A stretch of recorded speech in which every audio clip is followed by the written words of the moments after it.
Imagine walking through a forest 50,000 years ago, following your group after a long day of hunting. You know the route. Then you look up. Nobody is there. The footsteps have disappeared. The voices are gone. The trees all look exactly the same. You are lost. Today, getting lost usually means pulling out your phone, opening a map, and waiting for a blue dot to tell you where you are. Ancient humans had no maps, no compass, no GPS. So what did they do when they realized they had no idea where they were? The first thing they probably did was stop. You could waste energy, miss familiar landmarks, or move even farther from your group. Staying still and observing the surroundings gave you a better chance of figuring out where you had come from. And ancient humans had something we often underestimate: memory. People who lived by hunting and gathering had to pay close attention to their surroundings. They remembered rivers, hills, unusual rock formations, trees, animal trails, caves, and places where food was available. A landscape that looks like endless wilderness to us could contain hundreds of recognizable landmarks to someone who lived there. The sun could help too. Ancient humans didn't need to understand astronomy to notice that the sun moved across the sky in a predictable direction. Shadows could provide rough clues about direction, especially during daytime. The stars could help experienced travelers recognize directions. Certain stars and constellations remain in predictable positions, giving people useful reference points. But clouds, forests, mountains, and unfamiliar terrain could make navigation extremely difficult. Natural sounds mattered as well. A river could guide someone toward familiar territory. Birds and other animals could reveal the presence of water.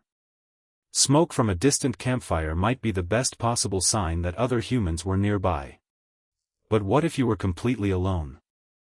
This is where survival became much more important than finding the exact route immediately. You needed water first. Then shelter. Then protection from predators and cold. Instead of desperately wandering until you found your group, you could establish a temporary safe location and wait for familiar people to search for you. And groups probably had ways of reducing the chance of getting lost in the first place. They could leave simple markers, follow known trails, memorize landmarks, or travel together. Children might stay close to adults. Hunters could remember the route taken while following prey. Still, people got separated. Imagine being alone overnight with nothing but a stone tool and the clothes on your body. Every unfamiliar sound becomes terrifying. A branch snaps nearby.